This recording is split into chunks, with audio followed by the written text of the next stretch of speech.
بسم اللہ الرحمن الرحیم۔ آپ نے اکثر سنا ہوگا کہ خنزیر کا نام لینے سے انسان کی زبان ناپاک ہو جاتی ہے اور مسلمان سے 40 دن کے لیے ایمان دور ہو جاتا ہے۔ خنزیر حرام کیوں کیا گیا؟ اللہ پاک نے خنزیر کو پیدا ہی کیوں کیا؟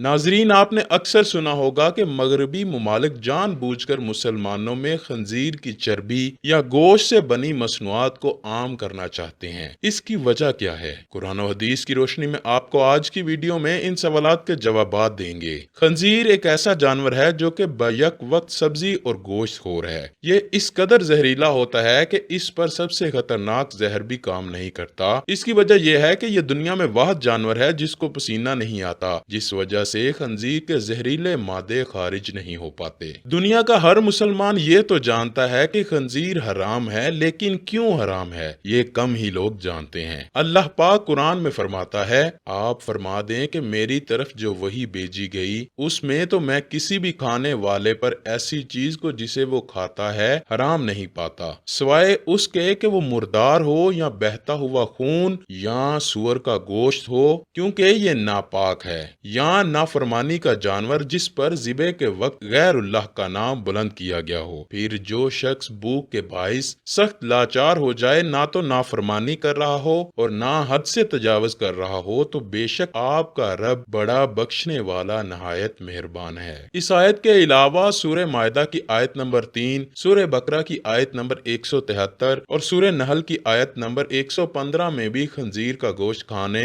سے اللہ پاک نے سختی سے منع فرمایا ہے۔ حضرت جابر بن عبداللہ رضی اللہ تعالیٰ عنہ سے ترمذی شریف کی حدیث نمبر 1297 روایت ہے کہ حضور پاک صلی اللہ علیہ وآلہ وسلم نے فرمایا، اللہ اور اس کے رسول نے شراب، مردار، خنزیر اور بتوں کی پوجا کو حرام قرار دیا ہے۔ حضرت جابر کہتے ہیں، میں نے پوچھا کہ حضور، مردار کی چربی جو کہ کشتیوں پر ملی جاتی ہے یا چمڑے پر لگائی جاتی ہے، اس کے بارے میں کیا حکم ہے؟ حضور صلی اللہ علیہ وآلہ وسلم نے فرمایا، وہ بھی حرام ہے۔ اب سوال یہ پیدا ہوتا ہے کہ خنزیر حرام کیوں کیا گیا؟ اللہ پاک نے اس کی وجہ قرآن کریم کی سورہ انعام کی آیت نمبر 145 میں یہ بیان کی ہے کہ خنزیر ناپاک ہے۔ آئیے اب آپ کو خنزیر کی خباثت اور ناپاکی کی وجہ بتاتے ہیں۔ خنزیر سے ایک خاص قسم کی بدبو آتی ہے کہ اس کے پاس انسان کھڑا نہیں ہو پاتا، اسی لیے مغربی دنیا میں اس کے جسم پر ایک خاص قسم کا تیل لگایا جاتا ہے۔ یہ دنیا کا واحد جانور ہے کہ جو دوسروں کی غلاظت کے ساتھ ساتھ اپنی غلاظت بھی کھا جاتا ہے۔ خنزیر اپنی مادہ کے لیے خود دوسرے نر کو پسند کرتا ہے اور ان کو گھیر کر اپنی مادہ کے پاس لاتا ہے اور خود ہی ان دونوں کا ملاپ بھی کرواتا ہے۔ یہ دنیا کا واحد جانور ہے جو کہ ہم جنس پرستی کو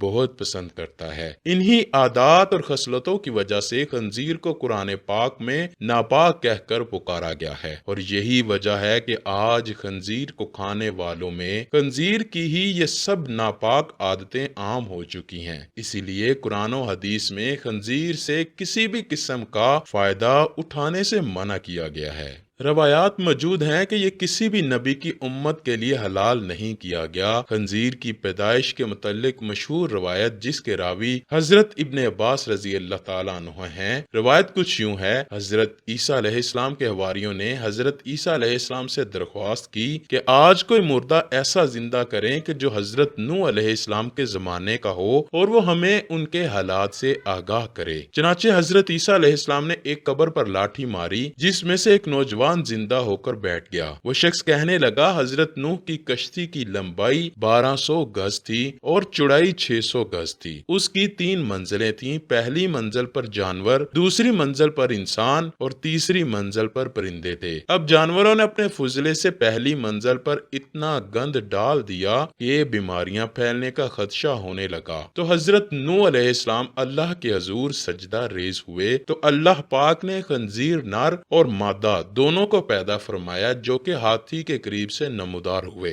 وہ فوراً گند اور جانوروں کا فضلہ اور وہ سب گند جو جانوروں کی وجہ سے وہاں پھیلا ہوا تھا کھا گئے اور سب گند انہوں نے ختم کر دیا۔ خنزیر حرام اور نجس العین ہے۔ خنزیر نجس العین ہے اور نوح علیہ السلام سے لے کر اب تک تمام انبیاء خنزیر کو برابر حرام ٹھہراتے رہے ہیں اور اس سے کلی طور پر اجتناب کرنے کا حکم دیتے رہے ہیں، یہاں تک کہ جب حضرت عیسیٰ علیہ السلام نازل ہوں گے تو وہ بھی خنزیر کو قتل کریں گے۔ اب بات کرتے ہیں کہ اس جملے کی کہ خنزیر کا نام لینے سے 40 دن تک زبان ناپاک رہتی ہے یا 40 دن تک ایمان دور چلا جاتا ہے۔ آپ کو بتاتے چلیں کہ ایسی کوئی بھی روایت یا حدیث موجود نہیں ہے، یہ بالکل فاسد ہے۔ ہاں، علماء کرام نے اتنا ضرور لکھا ہے کہ بلا ضرورت خنزیر کا نام لینے سے گریز کیا جانا چاہیے۔ اگر نام لیا بھی جائے تو انسان دائرہ اسلام سے خارج نہیں ہوتا، اور 40 دن ایمان سے دور رہنے والی بات کی کوئی سند نہیں۔ جدید سائنس نے بھی خنزیر کے گوشت پر تحقیق کے بعد اسے انسانی جسم کے لیے مضر قرار دیا ہے۔ دوستو، یہ بات ذہن میں رکھیے کہ آدم علیہ السلام کو جنت سے صرف اسی لیے نکالا گیا تھا